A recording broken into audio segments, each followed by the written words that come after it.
So going a 9-year-old who's listening to Prince, was it just unfiltered? Like, okay, I got this album and you're listening to it. And despite Everybody Tipper in my Gore, this in Minneapolis, despite Tipper Gore saying you should not be listening, 9-year-old should not be listening to this, you still got your hands on it.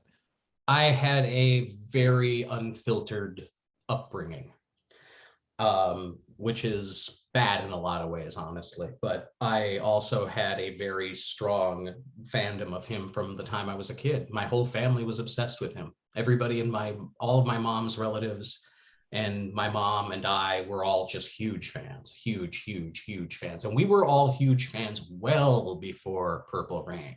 The thing that something I've talked about a lot, just I haven't written really about it at all, but something that I've always thought, and this is sort of corroborated by a lot of people, the most Minneapolis Prince album is Controversy. Controversy is the album where everybody in the Twin Cities got on board. It wasn't just, he wasn't like, I Want to Be Your Lover was a pop hit, but it didn't get played on pop radio in the Twin Cities until after it was a national hit. And this is when that was a much more commonplace thing. It wasn't all one network being programmed by a central computer. There were, people were lamenting, and again, I talk about this in the book, but people were lamenting the fact that, they were using call out research, using computers to program top 40 radio. People thought that sucked. It lacked the personal touch, etc. If only they'd known what it would become.